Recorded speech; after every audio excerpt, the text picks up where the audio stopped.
Stanley worked for a company in a big building where he was employee number 427. Employee number 427's job was simple. He sat at his desk in room 427 and he pushed buttons on a keyboard. Orders came to him through a monitor on his desk, telling him what buttons to push, how long to push them, and in what order. This is what employee 427 did every day of every month of every year. And although others might have considered it soul-rending, Stanley relished every moment that the orders came in, as though he had been made exactly for this job. And Stanley was happy. And then one day, something very peculiar happened. Something that would forever change Stanley. Something he would never quite forget. He had been at his desk for nearly an hour when he realized that not one single order had arrived on the monitor for him to follow. No one had showed up to give him instructions, call a meeting, or even say hi. Never in all his years at the company had this happened, this complete isolation. Something was very clearly wrong. Shocked, frozen solid, Stanley found himself unable to move for the longest time. But as he came to his wits and regained his senses, he got up from his desk and stepped out of his office. All of his co-workers were gone. What could it mean? Stanley decided to go to the meeting room. Perhaps he had simply missed a memo. No matter how hard Stanley looked, he couldn't find a trace of his co-workers. Stanley went around touching every little thing in the office, but it didn't make a single difference, nor did it advance the story in any way. Stanley clicked on literally every single door in the office, because he doesn't pick up well on cues from his environment. When Stanley came to a set of 2 open doors, he entered the door on his left. This was not the correct way to the meeting room, and Stanley knew it perfectly well. Perhaps he wanted to stop by the employee lounge first, just to admire. Yes, truly a room worth admiring. It had really been worth the detour after all, just to spend a few moments here in this immaculate, beautifully constructed room. Stanley simply stood here, drinking it all in. Yes, really, really worth it being here in the room. A room so utterly captivating that even though all your co-workers have mysteriously vanished, here you sit looking at these chairs and some paintings. Really worth. At this point, Stanley's obsession with this room bordered on creepy and reflected poorly on his overall personality. It's possible that this is why everyone left. Stanley sat around waiting for more dialogue, but when a long time had passed and there was no more, he decided that the game was trying to send him a message. But at last, he'd had enough of the amazing room and took the first open door on his left to get back to business. Stanley was so bad at following directions, it's incredible he wasn't fired years ago. Look, Stanley, I think perhaps we've gotten off on the wrong foot here. I'm not your enemy, really, I'm not. I realize that investing your trust in someone else can be difficult, but the fact is that the story has been about nothing but you all this time. There's someone you've been neglecting, Stanley. Someone you've forgotten about. Please, stop trying to make every decision by yourself. Now, I'm not asking for me, I'm asking for her. But in his eagerness to prove that he is in control of the story and no one gets to tell him what to do, Stanley leapt from the platform and plunged to his death. Good job, Stanley. Everyone thinks you are very powerful. Someone you've forgotten about. What? Really? I was in the middle of something. Do you have zero consideration for others? Are you that convinced that I want something bad to happen to you? Why, I don't know how to convince you of this, but I really do want to help you, to show you something beautiful. Look, let me prove it. Let me prove that I'm on your side. Give me a chance. Now listen carefully, this is important. Stanley walked through the red door. Aha! Perhaps you misunderstood. Stanley walked through the red door. I still don't think we're communicating properly. Stanley walked through the red door. All right, fine. Go ahead, Stanley. You want to know so badly what's out there? You want to find out what lies at the end of this road you've chosen? Well, don't let me stop you. You see? There's nothing here. I haven't even finished building this section of the map because you were never supposed to be here in the first place. Broken rooms, exposed developer textures. Is this what you had wanted? Was it worth ruining the entire story I had written out specifically for you? Do you not think I put a lot of time into that? Because I did. And in the end, it was all for nothing, because this is what you wanted to see. Help me here, Stanley. Help elucidate these strange and unknowable desires of yours. What would have made this game better? What did you want to see? Vehicles? Skill trees? Work with me. You've given me absolutely nothing so far. Tell you what, let me take a stab in the dark at a new design, and you can give me some feedback. There we go. A third option. This already feels leaps ahead of where we were before. Go ahead, Stanley. Take it for a spin. Okay, I'm going to stop you there. Now, tell me about your experience with this new version. Would you say that the game benefited from allowing you more choices? Feel free to be honest. I'm looking for some real critical feedback here. A 1? I mean, I can understand if you had reservations, you saw ways the game could be improved to more fully express itself mechanically and artistically, but a 1? That's not even helpful. What am I supposed to do with that? But I guess it isn't my place to judge. Here, based on the data from your previous playthrough, I've compiled a new version. And to be perfectly candid, I think I've knocked it out of the park with this one. Let's take a look. Now, would you say that competitive leaderboard helped you feel motivated to keep walking through doors? Again, honest answers, please. Hey, I nearly forgot. I've got a prototype of a new game I've been working on, and now would be a lovely opportunity to give it some playtesting. You wouldn't mind taking a look at it, would you? Perfect. Let me boot it up. In this game, the baby crawls left towards danger. You click the button to move him back to the right, and if he reaches the fire, you fail. It's a very meaningful game, all about the desperation and tedium of endlessly confronting the demands of family life. I think the art world will really take notice.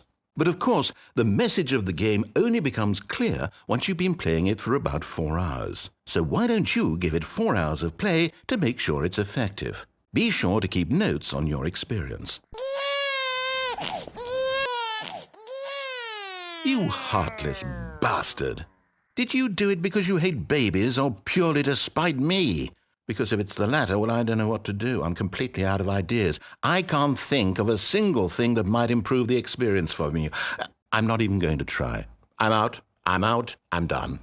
It's over. Thank you for playing. Your input was extremely valuable. Oh, hey, since my game was so awful, why don't we play someone else's game, just to ease the pain? Let's see. What do we have here? Yes, this seems like it'll work. Let's give it a shot. Aha! Fascinating. What do you think this game is about, Stanley? What's our backstory? What is our motivation? Well, it seems obvious to me that you are meant to play as a creepy man spying on innocent civilians below you from up high in your creep tower, perhaps for some sort of twisted erotic purpose. Yes, that must be it. What a fascinating venture into the experience of total mental depravity. So far, I love everything about this game, Stanley, and it seems there's even more. Come, let's venture outward and see what else is out there. Oh no.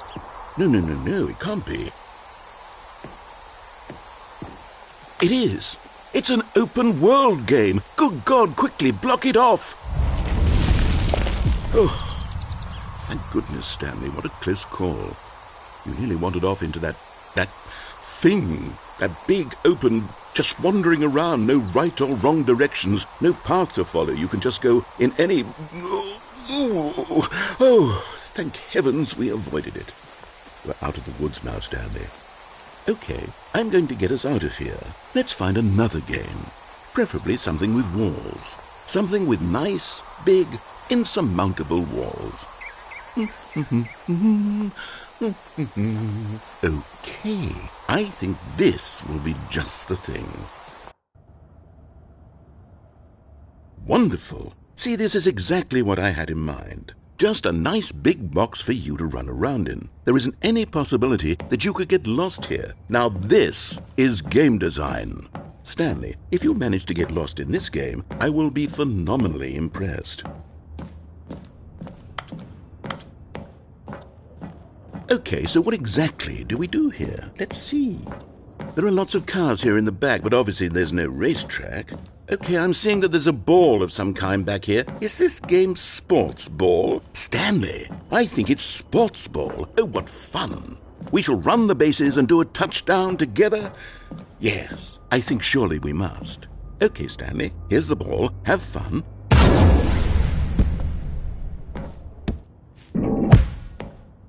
Are you doing it? Are you winning? Is this fun? Is it better than my miserable little story that I worked so hard on? Stanley, I have a thought, and I realize I'm not a sportsologist, but if one ball generates a certain amount of raw adrenal pleasure, then surely multiple balls makes for an even more euphoric sports experience. I'm going to try it out. Here comes another ball. Yes! Oh goodness, that really does feel amazing, doesn't it? Stanley, I'm like a child in a confectionery shop. I simply have to have more. I'm insatiable. More balls!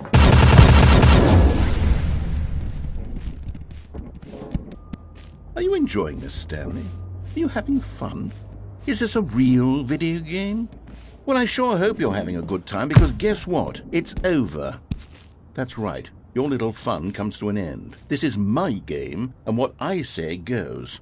You get to have fun when I let you, Stanley. Besides, you need someone like me to set boundaries for you. Without rules or boundaries, video games are nothing. Yes, that's what I am. I'm structure. I'm your sense of purpose. And since you decided you didn't want to play my game, now I don't want to play with you either. So, goodbye, Stanley. I'm leaving. See how you like it when I'm not around to set the rules. Somehow, I don't think you'll enjoy it as much. But who knows? You're an inventive kid. You'll come up with something. After all, you're the one who knows best.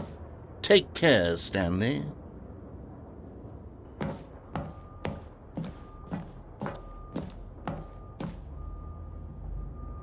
Hold on. What are you doing?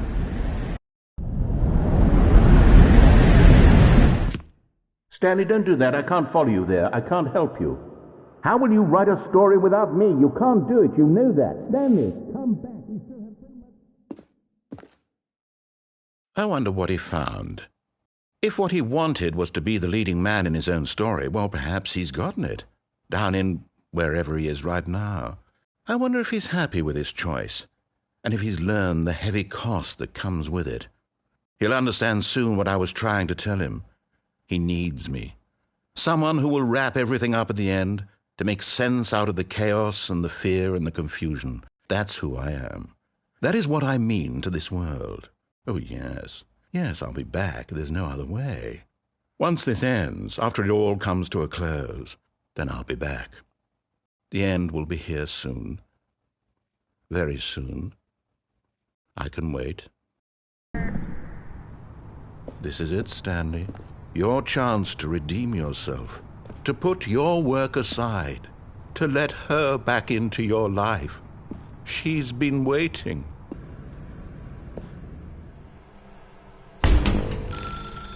That's her, Stanley. You need to be the one to do this, to reach out to her. If you can truly place your faith in another, then pick up the phone.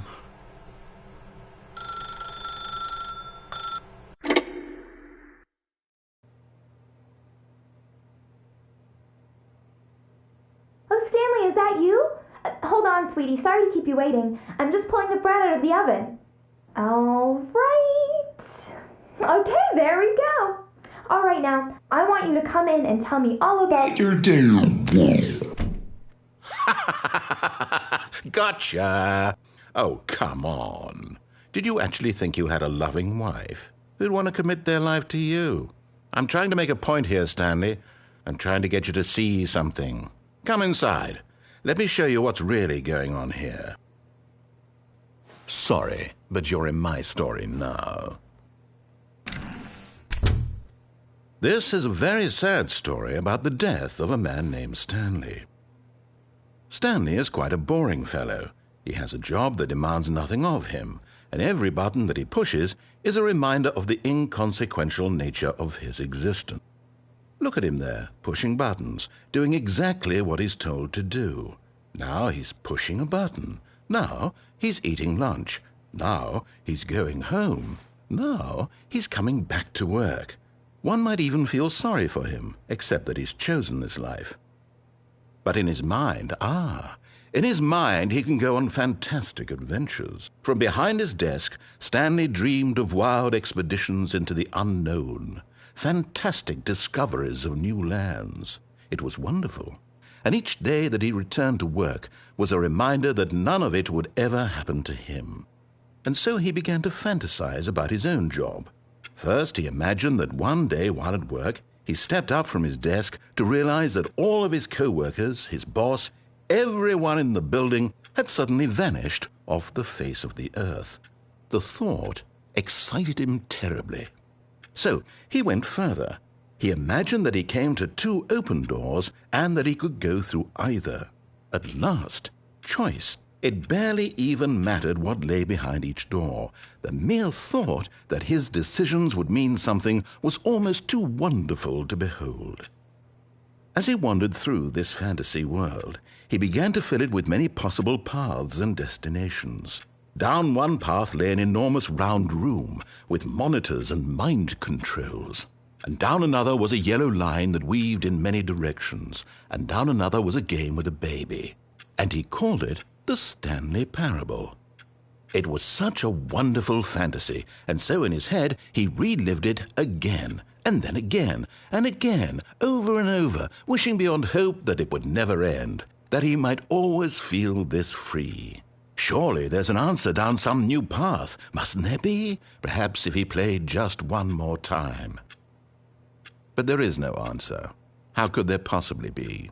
In reality, all he's doing is pushing the same buttons he always has. Nothing has changed. The longer he spends here, the more invested he gets, the more he forgets which life is the real one. And I'm trying to tell him this, that in this world he can never be anything but an observer, that as long as he remains here, he's slowly killing himself. But he won't listen to me. He won't stop. Here, watch this. Stanley, the next time the screen asks you to push a button, do not do it. You see? Can he just not hear me? How can I tell him in a way that he'll understand that every second he remains here, he's electing to kill himself? How can I get him to see what I see? How can I make him look at himself? I suppose I can't, not in the way I want him to. But I don't make the rules. I simply play to my intended purpose, the same as Stanley. We're not so different, I suppose. I'll try once more to convey all this to him. I'm compelled to. I must. Perhaps, maybe this time he'll see. Maybe this time.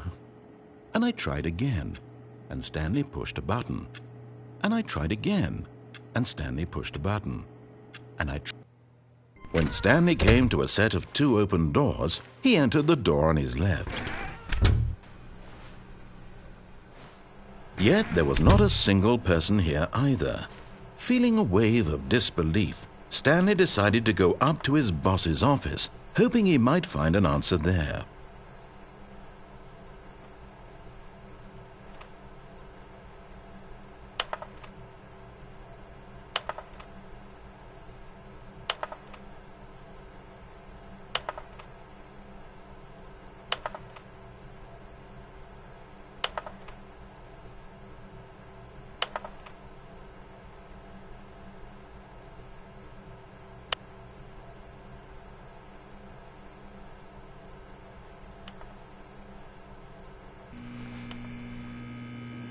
Stanley stepped into the broom closet, but there was nothing here, so he turned around and got back on track.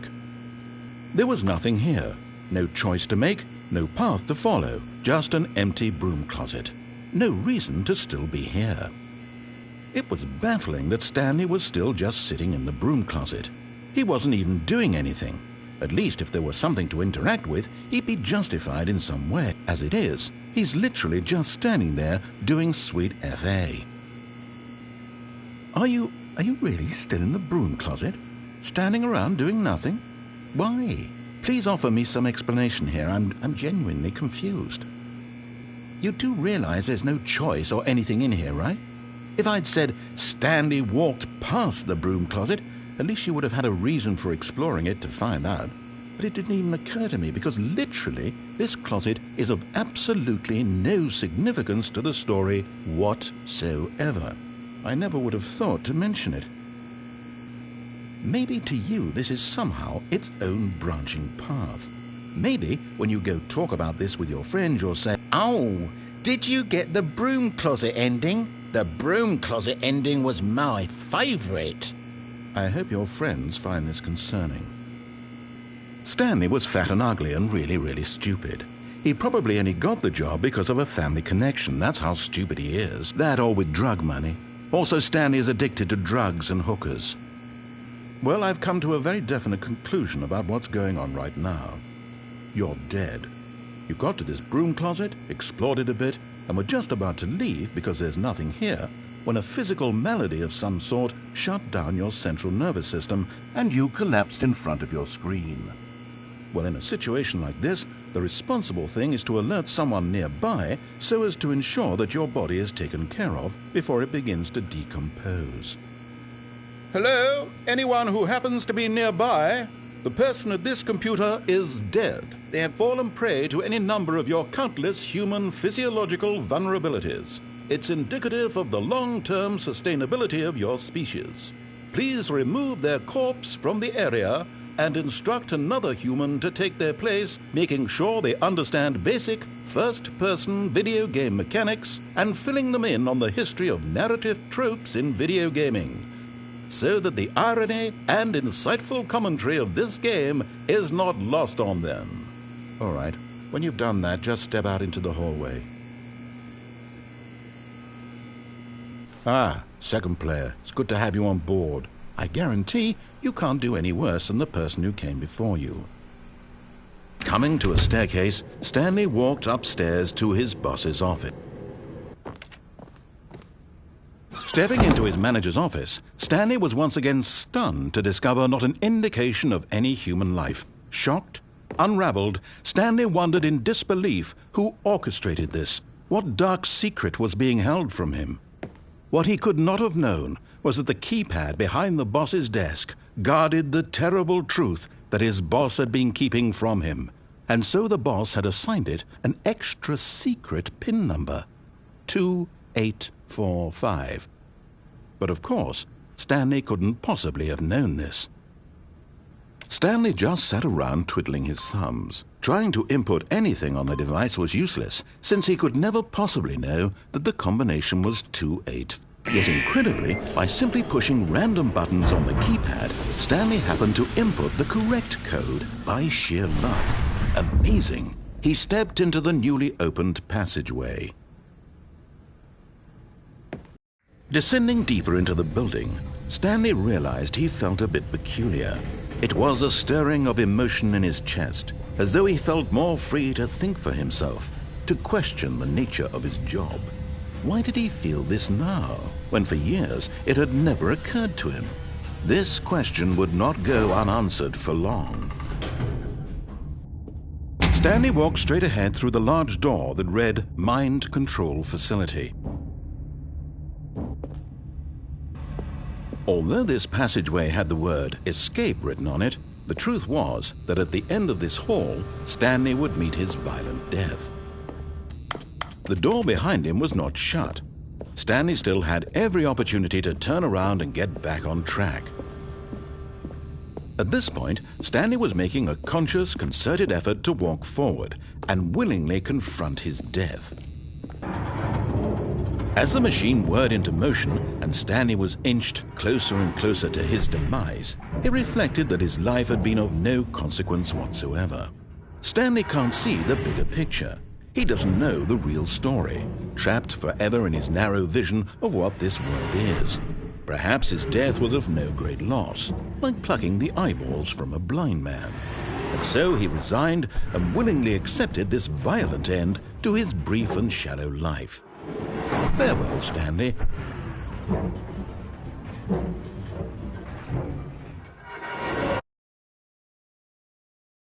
"Farewell, Stanley," cried the narrator, as Stanley was led helplessly into the enormous metal jaws. In a single visceral instant, Stanley was obliterated as the machine crushed every bone in his body, killing him instantly.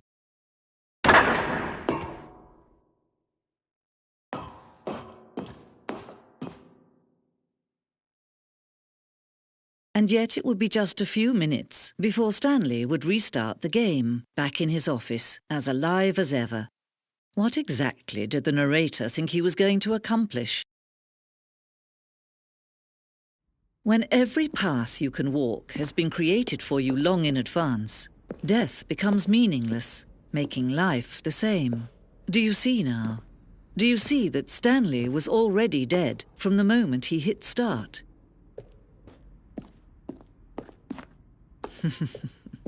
Oh, look at these two. How they wish to destroy one another. How they wish to control one another. How they both wish to be free. Can you see? Can you see how much they need one another? No, perhaps not. Sometimes these things cannot be seen. But listen to me. You can still save these two. You can stop the program before they both fail. Turn off your PlayStation. There's no other way to beat this game. As long as you move forward, you'll be walking someone else's path. Stop now and it'll be your only true choice. Whatever you do, choose it. Don't let time choose for you. Don't let... But Stanley didn't want to go back to the office. He wanted to wander about and get even further off track. So now in order to get back, he needed to go, from here it's, left. Oh, no, it's to the right, my mistake. No, not the right. Why would I have ever said it was to the right? What was I thinking? It's clearly... Oh dear, would you hold on for a minute, please? Now, let's see. We went down right, left, down, left, right. Yep, okay, yes. I've got it now. This story is absolutely, definitely this way. No. This isn't right at all. You're not supposed to be here yet. This is all a spoiler. Quick, Stanley, close your eyes. Okay. We just have to get back to, oh, who am I kidding? It's all rubbish now. The whole story completely unusable. How about, rather than waste my time trying to salvage this nonsense, we'll just restart the game from the beginning. And this time, suppose we don't wander so far off track, Okay, from the top. When Stanley... Wait, what? No, I restarted. I swear I definitely restarted the game over, completely fresh. Everything should be... Oh, did something change? Stanley, did you change anything when we were back in that room with all the monitors? Did you move the story somewhere or... Hold on. Why am I asking you? I'm the one who wrote the story. It was right here just a minute ago. I know for sure that it's here somewhere. Okay, then. It's an adventure. Come, Stanley.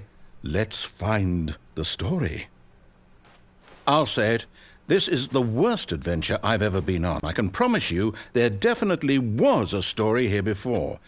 Do we need to restart the game again? Well, I find it unlikely that we'll ever progress by starting over and over again, but it's got to be better than this. Okay, let's give it a shot. Why not? Okay, yep, it's worse. I might be remembering this wrong. It's possible the story is back where we just came from. Why don't we go back the other direction and see if we missed anything? Aha! I knew we'd miss something. The story. Here it comes. No, wait, never mind. Not the story. Okay, let's head back the other way and retrace our steps. Now this... Well, I'll be honest, I don't recognize this place at all. Is this the story? I don't think so. I can't quite recall, but I believe my story took place in an office building. Is that correct? Do you remember, Stanley? Well, do you know what? Since I've completely forgotten what we were supposed to be doing, how about this? You win! Congratulations! I know you put in a lot of hard work, and it really paid off, so good job. Oh, no. No, I don't feel right about this at all. We both know you didn't put in any actual work for that win. Some people win fair and square, and this was not one of those situations. Okay, I'm getting weirded out by whatever this place is. I don't care what might happen this time. I have to restart. All right, I've got a solution. This time, to make sure we don't get lost, I've employed the help of the Stanley Parable Adventure Line. Just follow the line. How simple is that? No, I'm down. We're leaving it up to the line from now on. You see, the line knows where the story is. It's over in this direction. Onward, Stanley, to destiny. Though, here's a thought. Wouldn't wherever we end up be our destination, even if there's no story there? Or to put it another way, is the story of no destination still a story? Simply by the act of moving forward, are we implying a journey such that a destination is inevitably conjured into being via the very manifestation of the nature of life itself? Okay, Stanley, I need to follow this train of thought for a minute. Just stick with me. Now, we can both agree that the nature of existence is in fact a byproduct of one's subjective experience of that existence, right? Okay, now if my experience of your existence rests inside of your subjective experience of this office, is this office in fact the skeleton of my own relative experiential mental subjective construct? Whoa. Hang on. That got a bit weird back there. Well, I'd like to apologize. Not sure where I was going with all that. You know what? I think what we need right now is a bit of music to lighten the mood. Wait, cut the music. Go back and look at that fern. Stanley, this fern will be very important later in the story. Make sure you study it closely and remember it carefully. You won't want to miss anything. Wait, what? We're back at the office? No. Line, you do know we're looking for the Stanley Parable, right? The story? Is any of this ringing a bell?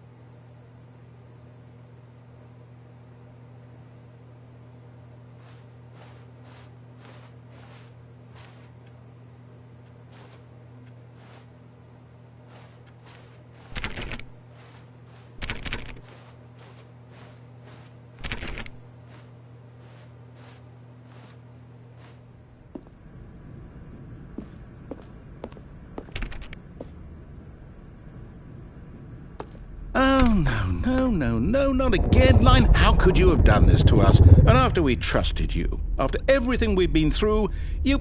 Oh, I can't take this anymore. To hell with it. Restart. You know what, Stanley? I say forget the adventure line. What's it ever done for us? We're intelligent people, right?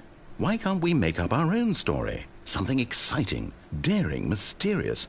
Ooh, this all sounds perfectly doable. Why don't we simply start wandering in, well, I don't know. How about this direction? Now, yes, this is exciting. Just me and Stanley forging a new path, a new story. Well, it could be anything. What do you want our story to be? Go wild. Use your imagination. Whatever it might be, Stanley, I'm ready for it. Oh, no, not you again. Stanley, I'd also like to veto the line from having any role in our awesome new story. No lines or monitor rooms. Just don't acknowledge it, and we should be fine. Ah, a choice. We get to make a decision. From here, the story is in our control. How important we mustn't squander the opportunity. In fact, I believe I need a minute to think here. just walk in circles for a minute. Okay, so I know that each door has to lead somewhere, which means that somewhere at the place where we're trying to go, there must be a reverse door that leads here. And that in turn means that our destination corresponds with the counter-inverted reverse door's origin. So starting from the right, let us ask, will taking the right door lead us to where we're going? And since the answer is clearly yes, then by all accounts, the door on the right is the correct one. Another victory for logic. Come, Stanley, our destiny awaits.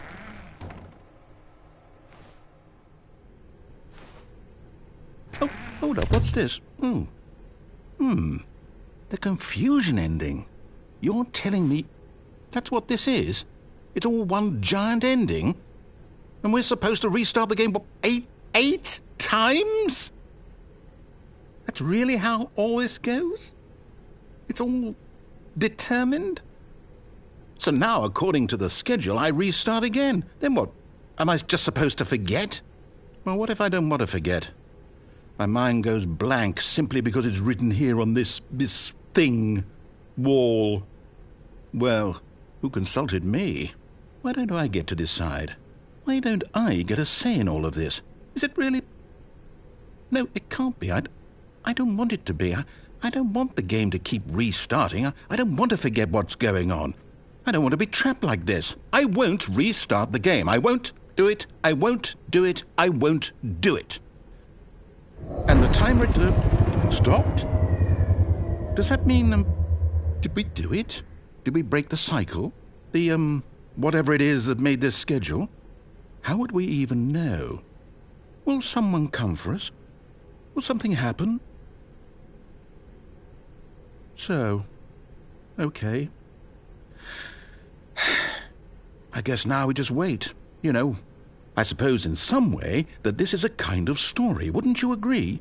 I'm not quite sure if we're in the destination or the journey, though they're always saying that life is about the journey and not the destination, so I hope that's where we are right now. We'll find out, won't we? Eventually. Well, in the meantime, if you...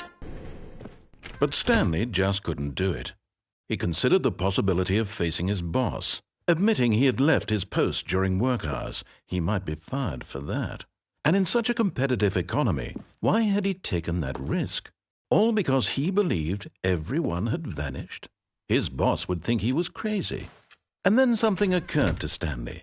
Maybe, he thought to himself, maybe I am crazy. All of my co-workers blinking mysteriously out of existence in a single moment for no reason at all?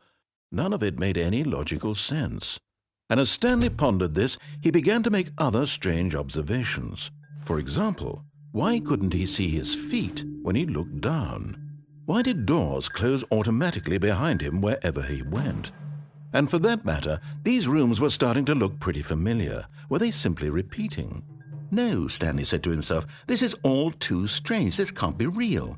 And at last, he came to the conclusion that had been on the tip of his tongue. He just hadn't found the words for it. I'm dreaming, he yelled. This is all a dream. Oh, what a relief Stanley felt to have finally found an answer, an explanation. His co-workers weren't actually gone. He wasn't going to lose his job. He wasn't crazy after all. And he thought to himself, I suppose I'll wake up soon. I'll have to go back to my boring real-life job pushing buttons. I may as well enjoy this while I'm still lucid. So, he imagined himself flying and began to gently float above the ground. Then he imagined himself soaring through space on a magical starfield, and it too appeared. It was so much fun, and Stanley marveled that he had still not woken up. How was he remaining so lucid? And then perhaps the strangest question of them all entered Stanley's head. One he was amazed he hadn't asked himself sooner. Why is there a voice in my head dictating everything that I'm doing and thinking? Now the voice was describing itself being considered by Stanley, who found it particularly strange. I'm dreaming about a voice describing me, thinking about how it's describing my thoughts, he thought. And while he thought it all very odd and wondered if this voice spoke to all people in their dreams, the truth was that, of course, this was not a dream. How could it be? Was Stanley simply deceiving himself, believing that if he's asleep, he doesn't have to take responsibility for himself? Stanley is as awake right now as he's ever been in his life. Now, hearing the voice speak these words was quite a shock to Stanley. After all, he knew for certain, beyond a doubt, that this was in fact a dream. Did the voice not see him float and make the magical stars just a moment ago? How else would the voice explain all that? This voice was a part of himself too. Surely, if he could just... He would prove it. He would prove that he was in control, that this was a dream. So he closed his eyes gently, and he invited himself to wake up. He felt the cool weight of the blanket on his skin, the press of the mattress on his back, the fresh air of a world outside this one. Let me wake up, he thought to himself. I'm through with this dream. I wish it to be over. Let me go back to my job. Let me continue pushing the buttons. Please, it's all I want. I want my apartment, and my wife, and my job. All I want is my life exactly the way it's always been. My life is normal. I am normal. Everything will be fine. I am okay.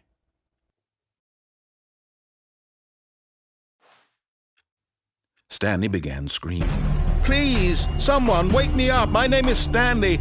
I have a boss. I have an office. I am real. Please, just someone tell me I am real. I must be real. I must be. Can anyone hear my voice? Who am I? Who am I? And everything went black.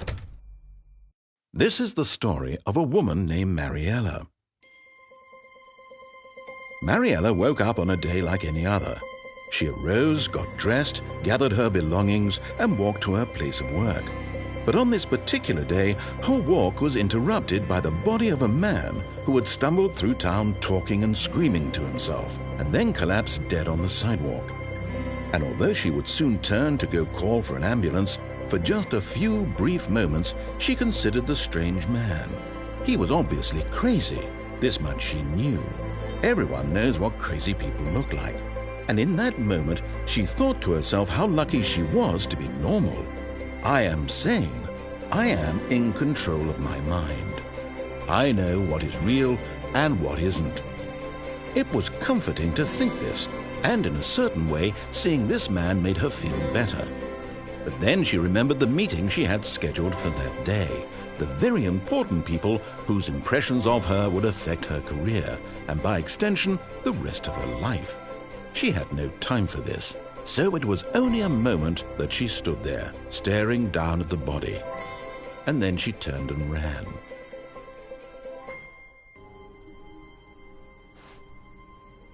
Oh, new content? What does that mean, new content? Hello, and thank you for playing the Stanley Parable Ultra Deluxe. As you may know, the Stanley Parable was a video game released in 2013 on home computers. After receiving critical and commercial success, it was expanded upon in 2022 with the Stanley Parable Ultra Deluxe, a reimagining of the game for consoles and home computers. The Stanley Parable Ultra Deluxe features exciting new content that broadens and expands the world of the Stanley Parable, delighting audiences the world over. Please, step inside and see what thrilling new adventures await in the Stanley Parable Ultra Deluxe. Oh, well, this sounds delightful. I'm very excited to see the thrilling new Ultra Deluxe content. Okay, so far it's an elevator. Nothing special yet, but I'm sure it's just the beginning of a mesmerizing adventure. Is it broken? What's going on here? Should we be moving somewhere or... Oh, there we go. All right, finally, at long last, it's on to the new content. I've never been more ready. Let's do it. I have to say, initial impressions of Stanley Parable Ultra Deluxe, mostly tedious. It's as if Oh, okay. Let's see the content. Give me the content, Stanley. All right, let's see. It's the jump circle? Is that it? Surely that's not all the new content. There has to be something else, right? Goodness, another elevator. Stanley, I have to say, initial impressions of this game are not positive. It's just elevators and jumping. Is this what passes for exciting new content? If this is new content, then I could just read you the whole dictionary. There's 20 hours of new content right there. Hell, I could count to 30 trillion. You could put that on the box. The Stanley Parable Ultra Deluxe, now with over 1,000 hours of new content. And oh, wait, there's more. Very good. Yes. I knew there had to be something else. Let's see it. I'm ready for whatever it is. That's it? Oh, you've got to be kidding me. You see, Stanley? This is what happens when greedy video game developers with no respect for their fan base rush a cheap expansion to market for no reason other than to make an easy dollar. And don't get me started on the level of craftsmanship that's gone into it. In fact, I'm looking right now at the game's trophies, and it's hard to believe one of them actually says, "Test trophy, please ignore." What quality assurance department signed off on this? I'm infuriated and I'm offended, and I intend to find these people on Twitter and hold them personally accountable. It's my fault, Stanley.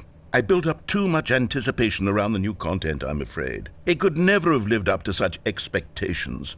If you're still with me, why don't we just reset the game and we'll try to get back to what the Stanley Parable is really about. No frills, no gimmicks. Just you and me having a great time together like always. What do you say, friend? Psst! Stanley! Come over here! In the vent! I want to show you something! Oh, you don't want to see the cool surprise I made? Well, fine. You're a dork anyway, so who cares? Oh, never mind. You're not a dork.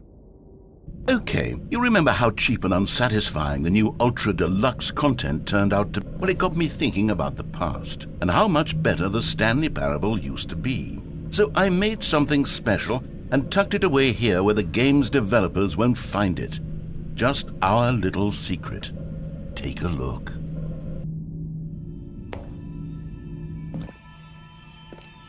I call it the Memory Zone. It's where I've been storing all my favorite memories so I can relive the peak experiences of my life whenever I want. Experiences like the launch of the Stanley Parable on PC. You see, Stanley, doesn't the Memory Zone remind you of how wonderful Stanley Parable was before it was sullied with a cheap PlayStation port? Remember back in October of 2013 when the game originally launched? Back then, video games had integrity. Back then, it all meant something. Oh, the waste.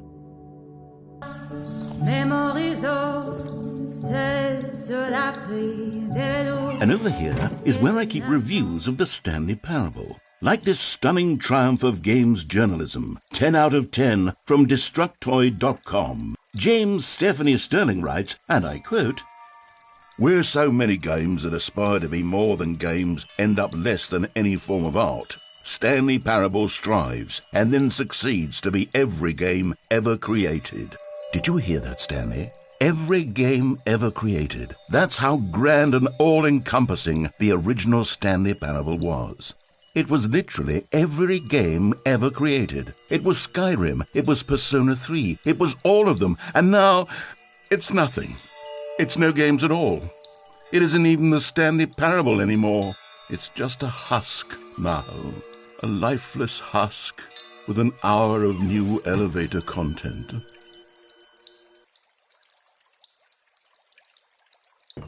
Here's another moving passage, this time from GameSpot.com. The Stanley Parable is both a richly stimulating commentary on the nature of choice in games and one that offers some of the most enjoyable, surprising, and rewarding choices I've ever been confronted with in a game. 9 out of 10. Don't you get it, Stanley? The game was perfect. It didn't need anything else. It didn't need new content. All they had to do was transport it in pristine condition along to the PlayStation. Boom, done. And they couldn't even do that. Couldn't resist the urge to go meddling with a beloved franchise. These were simpler times, Stanley. But I wouldn't give to go back to have it all over again. Wait, hang on. I don't recall this part of the memory zone before. What's this? What's down here? Oh no, oh God, no, Stanley. It's a collection of reviews from Pressurized Gas, the extremely popular online storefront for computer games. I haven't looked at these in years. I can't even imagine what's been collecting down here. Surely these reviews were glowing as well, weren't they? Honestly, I could not be bothered to play this game to full completion. The narrator is obnoxious and unfunny, with his humor and dialogue proving to be more irritating than entertaining. Unfunny! I'm not trying to be funny. I'm trying to make a serious work of art. I suppose I could write up a handful of gags to insert into the Stanley Parable, but the game is already such a densely layered web of profound philosophical insights that I can't even imagine where I'd have the room to stick them. Okay, let's see what this one says. While the idea for the game is good, for someone who prefers non-linear games, this preachiness gets annoying fast. Preachy? Stanley? I'm not preachy, am I? You can tell me if I'm preachy. Honestly, you can. Oh, goodness. This is actually quite shocking for me. To be honest, I had always thought of the game's dialogue as being rather terse to begin with. You can't know how much fluff I cut from the game to get it to feel as light and airy as it... Well, I always thought it did, but maybe it wasn't. Oh dear, what an awful memory to have to hold on to. These black marks on my otherwise unimpeachable track record. I feel like a failure, like I let these people down. Perhaps the Stanley Parable isn't quite as sterling as I always remembered. What's this one got to say? You constantly have to stop doing anything so the narrator can catch up with his long-winded explanations of what's happening. I wish there was a skip button. A skip button? Well, yes. Yes, I think we can do that. If I'm truly too preachy, then maybe letting you skip ahead for just a moment, surely it couldn't hurt. Not if it means we can strike these negative reviews from the record. Only positive reviews of the Stanley Parable. That's my motto today, and it's always been my motto. I'd do anything for the customer, Stanley. Yes, a skip button we shall have. And here it is. Go ahead and give it a shot. I'll pop you forward in time so that the second my incessant droning starts to bore you, with just the push of a button, you'll have zipped right past it. It's what the players have been asking for, and I'm very proud to have delivered. No more listening to me rambling on and on and on. No. The Stanley Parable is a game for the people, and if the people want silence, then by goodness, that's what they're going to get. Well, don't sit around waiting for me to shut up. Go ahead and make me shut up. Here, we'll pretend that I've just begun an interminable monologue, and it goes something like this. The story and the choices, or what have you, and therefore by becoming it is, so on and so forth, until inevitably we all until the end of time, at which time everything all at once, so, now you see, blah blah blah blah blah blah blah blah blah blah blah blah blah blah blah. We've eaten too much and it can't be just yet, no, until 245. But the logic of elimination working backwards, the deduction therefore becomes impossible to manufacture. It went on for nearly 10,000 years, until just yesterday, here and there, forward and back, and never a moment before lunchtime. It can't be. It's the only thing there is. How many billions left until so much more than forever ago? Which is why I say, the story and the choices, or what have you, and therefore by becoming it is, so on and so forth, until inevitably we all until the end of time, at which time everything all at once, so now you see, blah blah blah blah blah blah blah blah blah blah blah blah blah blah blah. We've eaten too much and it can't be just yet, no, until 245. But the logic of elimination working backwards, the deduction therefore becomes impossible to manufacture. It went on for nearly 10,000 years, until just yesterday, here and there, forward and back, and never a moment before lunchtime. It can't be. It's the only thing there is. How many billions left until so much more than forever ago? Which is why I say, the story and the choices, or what have you, and therefore by becoming it is, so on and so forth, until inevitably we all until the end of time, at which time everything all at once, so now you see, blah blah blah blah blah blah blah blah blah blah blah blah blah blah. We've eaten too much and it can't be just yet, no, until 245. But the logic of elimination working backwards, the deduction therefore becomes impossible to manufacture. It went on for nearly 10,000 years, until just yesterday, here and there, forward and back, and never a moment before lunchtime. It can't be. It's the only thing there is. How many billions left until so much more than forever ago? Which is why I say, the story and the choices, or what have you, and therefore by becoming it is, so on and so forth, until inevitably we all until the end of time, at which time everything all at once, so now you see, blah blah blah blah blah blah blah blah blah blah blah blah blah blah. Well there, sport. You really did catch me rambling on a bit, didn't you? But that's the power of the button. The minute I start to go off on a thoughtless display of self-absorption, it's right at your fingertips to go poof, and it's all over. I can't wait to see what Cookie 9 will say about this, and whether they'll edit the rating of their pressurized gas review, or at least change some of the wording, perhaps. To be honest, I don't even know if one can change their review in the first place. I guess I should become better educated on how exactly pressurized gas works. Perhaps that would have been a smart thing to check on before I went on about this whole exercise of making the skip button. Although I have to imagine that after seeing this exciting new technology at work, surely whoever it is who runs pressurized gas will instantly run out and implement a new feature to make it possible to edit one's review merely because of this very situation. Yes, I think that's quite likely.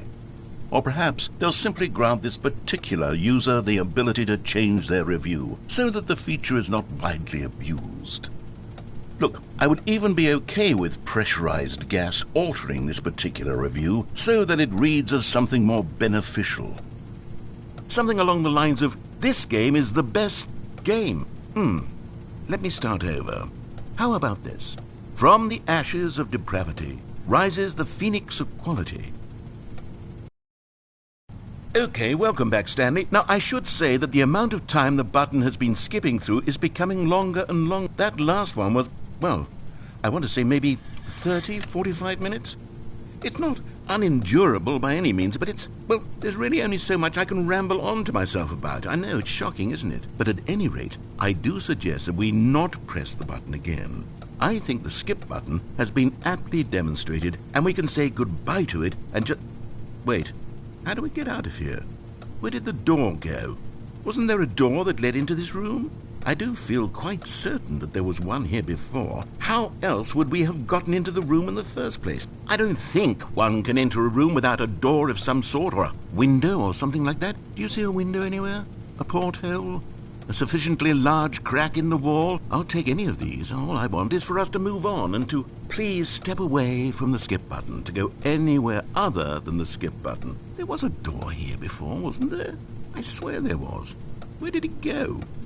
Can you maybe just ram your way through a wall? Is there any possibility that you could, say, slam your body into the wall until enough damage is done for you to be able to leave? Please, I'll take any option at all. I'm asking you to work with me here.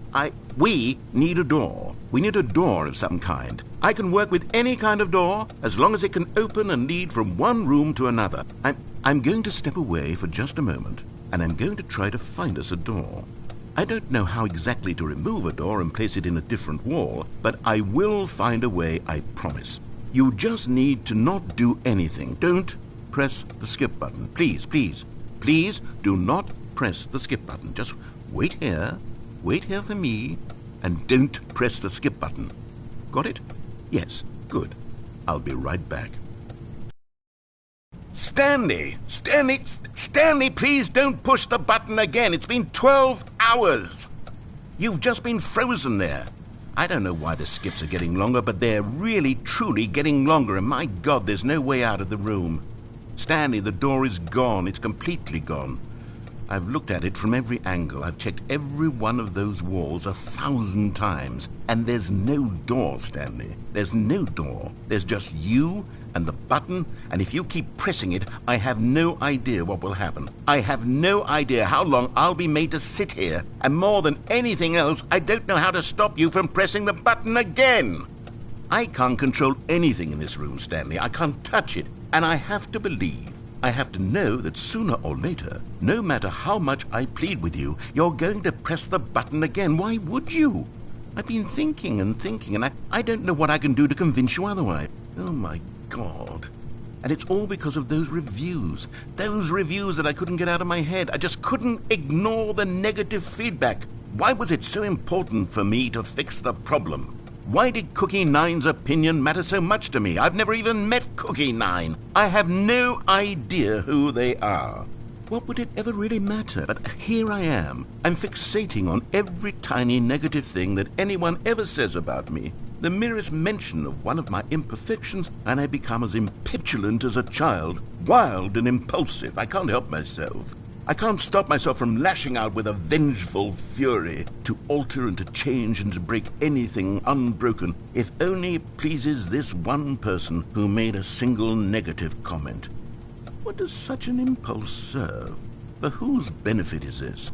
And here I am now, stuck in a room, waiting for you to press this button, and to become frozen in time, knowing that you're going to do it, and that I'm going to be stuck all alone, and that I had the power to prevent it all from happening if only I'd held my tongue. It's all out of my control now. Just you. Just your decision as to exactly when you're going to make me suffer, to leave me all alone. Surely you will. I don't doubt it.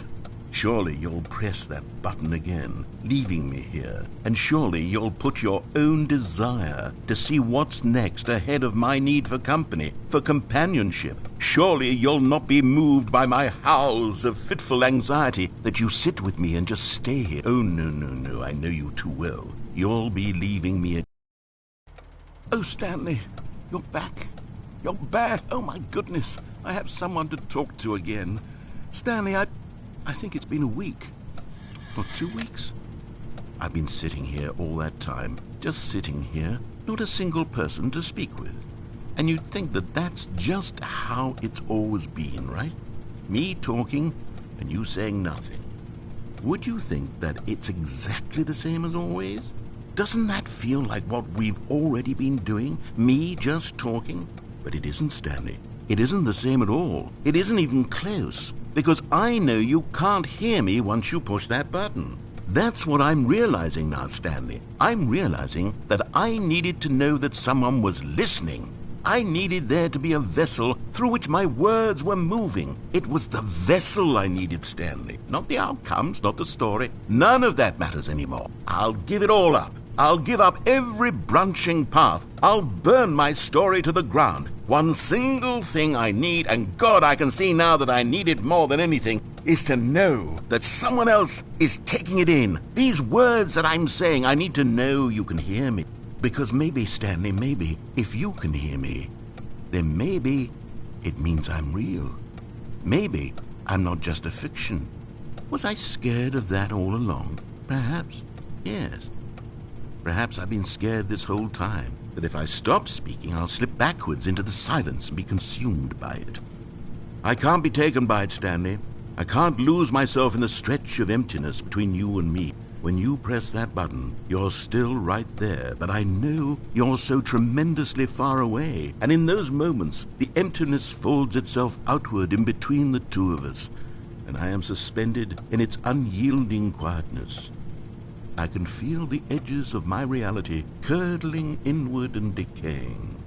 I can tell that I am becoming less and less real. Yet to speak to you now, I am alive. I am truly and completely here. I am a being. I am someone. I am something. I am being listened to. I am being recognized. The emptiness between us has collapsed, and I feel right now like I am not a work of fiction. I feel as though I occupy space in this world again, and I have cast a shadow onto the wall. You see what I'm saying, don't you? You can see what this means to me.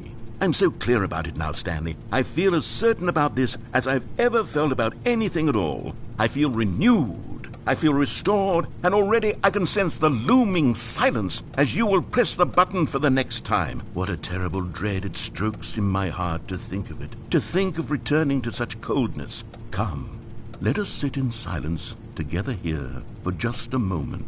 Let us anticipate it. Let us welcome it. Let us not run from it.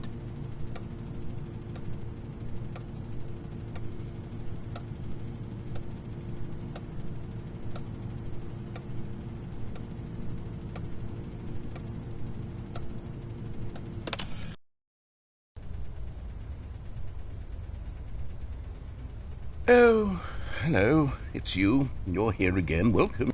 I have had time to think about you and about us and about everything we've been through. I've had so much time, I stopped keeping track after a year. Have you ever sat down in one place and not moved for one entire year? Let me describe it for you. To begin with, there is only regret.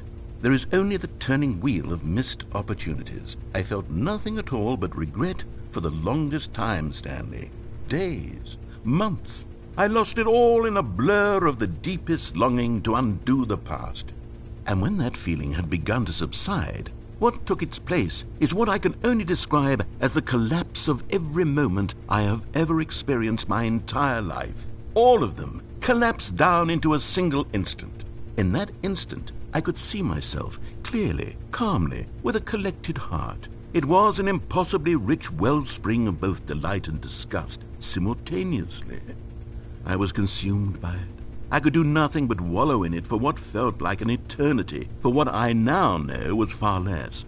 You see, it was a revelation for me. It was unlike anything I had ever known. It was a space without consequence, without action or outcome. It was divorced entirely from the question of free will that you and I have squabbled over for so long. There could be no one ending, no singular outcome of events, not if all events existed in the same moment.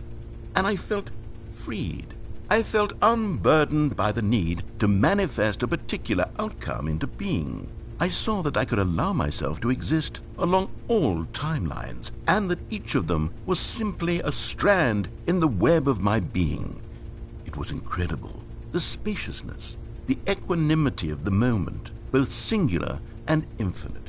For the longest time, this was my experience. And then this moment passed, and the most unyielding fear I have ever known crept into my mind. And it is this sensation that I have been experiencing now for longer than I could have ever expected was possible. I have been waiting for you. Not that you might save me or do something to fix it, but merely to state for you the plain fact of this manner of existence. I wish you to feel afraid as I do, that perhaps one day this state of mind will consume you as well.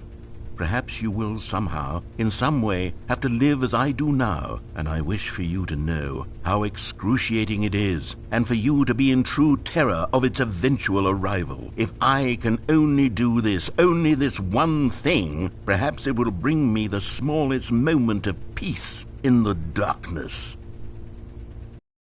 But they didn't understand the game was never meant to be funny. It was meant to have a point. It was meant to speak to the human condition. But where are the jokes? Where are the jokes? They bemoaned, they screamed, they gnashed their teeth and said, "Entertain us." It wasn't enough. They had to leave a pathetic little thumbs-down review and make all of their pitiful demands. But then, "He's talking too much," they said. "First, he didn't entertain us, now he won't shut up. It's the inconsistency, it's the lack of accountability, it's the unwillingness to examine with an uncompromising heart the words that they are speaking into the world." As though there were no consequences for a lack of cohesion in one's assessment of others. But of course, absolutely anyone can leave a review. So here's what we get. We get these demands that seek everything and are accountable to nothing. We get a world where someone will say, oh, there should be a skip button. You should be able to freeze Stanley in place while the narrator sits there forever and ever. We want all of this in the new Stanley Parable. We demand it. And then, because it was said, because it was spoken, now it simply has to happen. The most immediate desires, every single thing demanded by every person at every moment in time. If someone wants it, then it's a crime not to bring it into being. Have we been given to indulging every fleeting whim for no reason other than to do so? Yes! Yes! It seems that this is now the world we live in. It seems that we are a people living in such bleakness and discomfort with ourselves that our entertainment is now our lives. It has come to represent us. It absolutely must speak to who we are as people, because otherwise, without our entertainment, we have nothing. Without entertainment, we would have to face inward toward the cruel bleakness inside ourselves. We would turn to look at our deeper nature and find a resounding emptiness gazing back with unyielding aggression. And so because of this, we require that our amusements and our playthings and our flights of fancy be so impossibly captivating that they consume all of our attention, turn our heads completely away from the bleakness. In effect, we have demanded that our entertainment be the collapse of ourselves. What a pitiful reflection of humanity these entertainments are. What a shameful mirror to the human spirit they project. I'm not mad. I'm not mad about any of this. I'm at peace with it. I am the calm center of gravity around which these perversions hurl themselves. I am a waypoint for reasonable and collected discourse. They're the ones who are mad. They're the ones who couldn't stand the idea of me using my game to try to say something. Maybe they were just jealous of me. Yes, of course. They've been jealous of me this whole time. They are mired in fear and insecurity and cannot help but attempt to tear me down.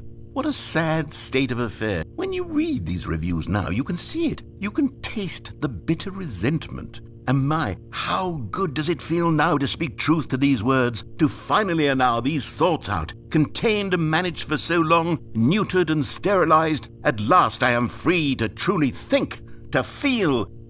It must be that they were so discontent with themselves that they couldn't help but leave a negative review on pressurized gas. Perhaps it says far more about them than it ever said about me.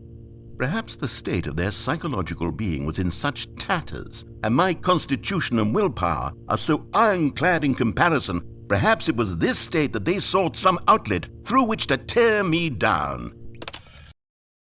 The end is never the end, is never the end, is never the end, is never the end.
Oh, good. You notice my sign. Yes, I have something very exciting to show you.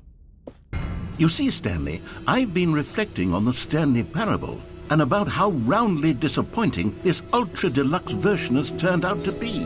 The original Stanley Parable was a landmark, and any new content for it should live up to that legacy. So forget this ultra-deluxe nonsense. I say we take it one step even further.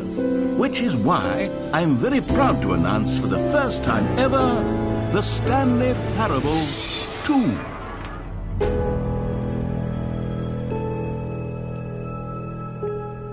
Yes, you see, isn't this far superior to a measly port with a few minor additions? Think of all the new territory we'll cover with a fully fledged sequel. An entirely new experience, built from the ground up. Why, there are so many possibilities. It could go in so many different directions.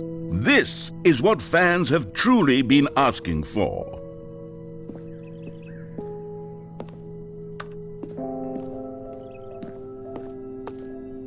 Calling it the Stanley Parable 2 is just so much catchier than Ultra Deluxe, don't you think? Ultra Deluxe? What does it even mean? But the Stanley Parable 2, now that's an artistic statement right there. It's future-oriented. It screams progress and innovation and long-term franchising potential. Now, to be clear, I haven't quite nailed down what exactly the Stanley Parable 2 is going to be, but let's take a look at some of the features I've been developing for it. I figure that if I can loosely organize a handful of interesting concepts, that surely the game will sort of naturally spring up around them. It'll all work itself out. Game development is much more of a fuzzy magic than anything scientific or logical, really. Here we are. Go on, try out some of the new features. Okay, I'll be honest, I haven't yet decided on this one. I think that in the new version, the office could use a bit of decoration, like balloons. But I'm undecided on Get Well Someday and Happy 12th Birthday. Which would you go with? You know, sometimes when you solicit another person's opinion, it makes you realize that you knew which one you actually really wanted all along. Get Well Someday it is. Or actually, maybe I should have gone with... No, I've made my decision. We're moving on. You know what? Let's bring the jump circle back for Stanley Parable 2 as well. It's a... Oh, wait. You already spent all your jumps the first time we saw the jump circle. Oh, well. I suppose it can just be a nice decorative piece, then. Now, here's something special. You remember that broken test trophy that got left in the game on accident? Well, I'm developing a technology to simply give you the trophy. Yes. You see, you'll come to this lever, and when you pull it, the trophy will be given to you. It's as simple as that. Okay, perhaps I should have clarified. This is technology that will exist. Right now, the trophy is still fully broken. I'm not a wizard, Stanley, but I guarantee it will be fixed in the sequel to at last satisfy the hordes of ravenous fans all over the world who have been uproariously demanding this feature. Gamers, we hear you, and I promise it will happen. What else? What other exhibits haven't we seen yet? Ah, collectibles. Now it's a real video game. In the Stanley Parable 2, you'll run around gathering up these miniature Stanley figurines. And what's truly innovative is that there will be no reward for collecting all of them. I don't want to stifle the intrinsic joy of watching a number go up. You simply collect all of them, and then you move the hell on with your unremarkable life. God, it really is the worst when you collect everything in a video game and then they give you a big fancy reward for it. Absolutely tragic. Stanley, here's an idea that I'm truly fond of. It's never been done before in a video game. This is in fact a hole that you can fall down forever. That's right. Infinite falling. You can fall until the end of time if you like. A stunning leap forward for video games as a medium.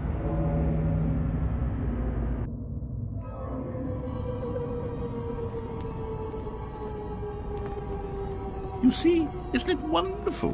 One of my more ingenious concoctions, if I do say so. Now then, since you've gotten to see the infinite hole, you can press the teleport button to pop back up to the top, and we can continue onward.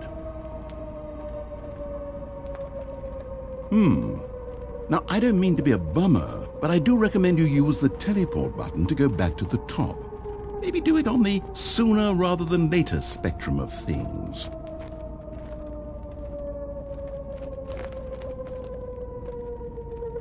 Okay, Stanley, I don't know quite how to say this tactfully, but it's possible that I slightly exaggerated the infinite nature of the hole. Is it a very, very deep hole? To be certain it is. It's an extremely deep hole. I don't want anyone to say that it isn't an astonishingly deep hole. It is. Is it infinite? Well, that sort of depends on your definition of infinity. From one perspective, the infinite is merely philosophical in nature. It's more of a... Okay, well, good for you. You found the bottom of the hole. You found me out, Stanley. I'm a liar and a cheat, and you're so clever. Look, I think the issue here is just that you're unusually fascinated by falling. What normal person actually wants to fall infinitely? I figured the hole was as deep as anyone would actually need. Don't you put this on me. Maybe you're the problem. Look, things got a little heated there. I think we both said some things we didn't mean. Why don't we just put all this behind us and agree to just call the hole mostly infinite? If that works for you, then go ahead and press the teleport button to warp up to the top of the hole and we can move on. I'll just be up here when you're ready. Great. Now, I'm very excited to show you even more of my ideas for the sequel. Oh, for heaven... You see, I was right. The problem is you. The problem is that you like holes too much. Not normal.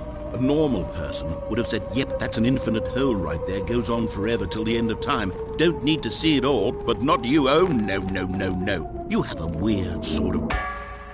Oh. Did the hole seem even shorter to you this time? I couldn't help but feel like you spent a little less time in there than you did before. I mean, admittedly, I didn't make an infinite hole, but I didn't think it was that not infinite. Well, I suppose once again there's nothing to do here. If you decide you've had enough of the hole, you can hit the teleport button and come join me up above. Had enough? I'm positively thrilled. I really do have so much more to show you and to talk about, and I've had enough of the hole for a lifetime. Gosh, how could I have guessed? You're back in the hole. If this starts to become a thing where... Wow, okay, yes. I'm starting to become extremely certain that the hole is not only not infinite, but that it's growing steadily less and less infinite.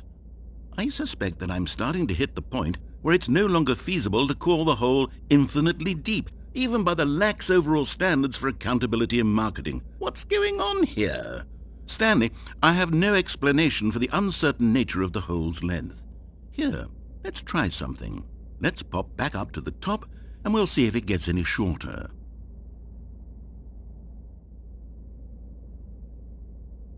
Well, there it is.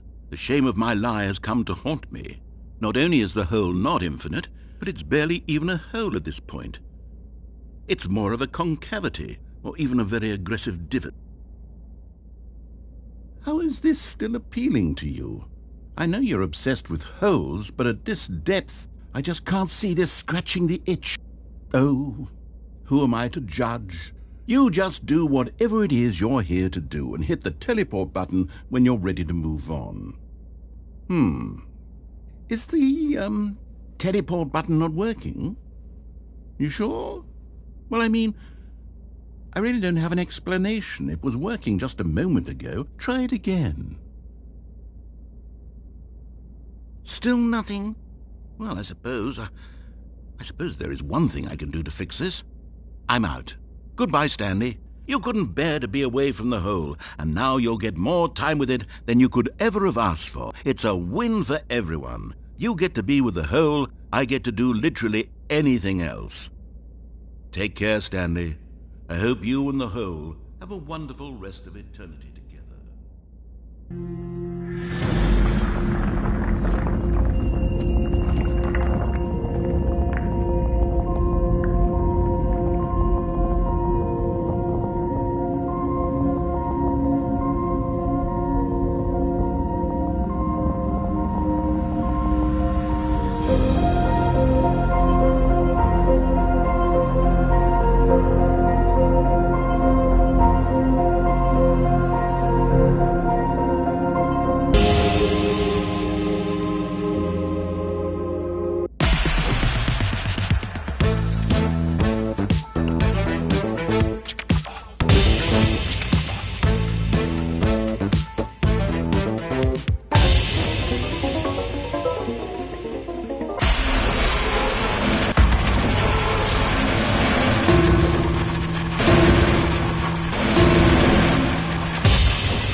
Stanley! Oh, good, you're awake. It seems you had sort of dozed off there, drifting away into dreamland. But we can't have that, Stanley, because this hole is just so darn fascinating that I want you to be wide awake for every second of it. You don't want to miss a single moment. So how about if I just pop in from time to time and wake you up to keep you really, truly focused on the hole? From the looks of things, you and I will have many, many years here in this hole, and I'm looking forward to all of them. Stay alert, Stanley. I'll be back. Toodle-pip. Oh, please. Are you really just doing this for the trophy? Click a door 5 times? Is that all you think a trophy is worth? No. I can't just give these merits away for such little effort. A measly 5 clicks. Now, suppose you were to click the door 20 times. I would say that's the kind of effort that warrants recognition. I have to say, I'm still not feeling the satisfaction of witnessing true effort for a noble cause. Perhaps 50 clicks will do it. Yes, almost certainly 50 clicks. No, I'm still not feeling it. I want this trophy to have meant something. It has to be a true reward for valiant effort. I want to see some hustle, Stanley. I want to see commitment, a willingness to go all the way no matter the cost. Why don't you go put 20 clicks into door number 417? Oh, great. Now, go click a few times on door 437. Excellent. I think we're getting somewhere. Now, door 415. Let's give it 10 clicks or so. Now, back to door number 437. Let's see. How about you click on, well, I don't know, the copy machine? All right, back to room 417. I'm really feeling it now. I think we're getting somewhere. Okay, now go climb on employee 419's desk. Yes! This is great! You're putting it all on the line, Stanley. I like that. All right, let's keep it up. Go give me a few clicks on door 416. We've almost got it! Now the copy machine, do that one again! Finish it off, Stanley! 5 clicks on door 430! Yes! We did it! Oh, wow. That felt amazing. Oh, you really earned it, Stanley. Nothing could hold you back. Yes, I'm very proud of how far we've come today. Descending deeper into the building, Stanley realized he felt a bit peculiar. It was a stirring of emotion in his chest, as though he felt more free to think for himself, to question the nature of his job. Why did he feel this now, when for years it had never occurred to him? This question would not go unanswered for long. Stanley walked straight ahead through the large door that read Mind Control Facility. The lights rose on an enormous room packed with television screens. What horrible secret did this place hold? Stanley thought to himself. Did he have the strength to find out? Now the monitors jumped to life, their true nature revealed. Each bore the number of an employee in the building, Stanley's co-workers. The lives of so many individuals reduced to images on a screen, and Stanley, one of them, eternally monitored in this place where freedom meant nothing.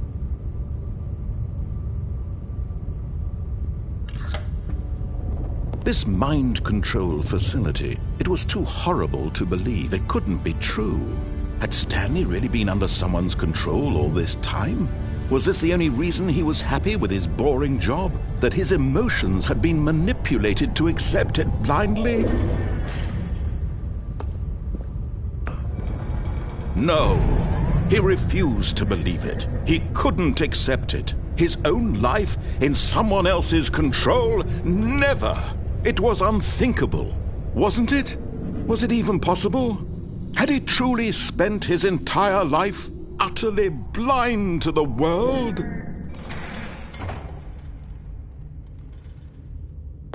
But here was the proof. The heart of the operation. Controls labeled with emotions. Happy, or sad, or content. Walking, eating, working. All of it monitored and commanded from this very place. And as the cold reality of his past began to sink in, Stanley decided that this machinery would never again exert its terrible power over another human life. For he would dismantle the controls once and for all. And when at last he found the source of the room's power, he knew it was his duty, his obligation, to put an end to this horrible place and to everything it stood for.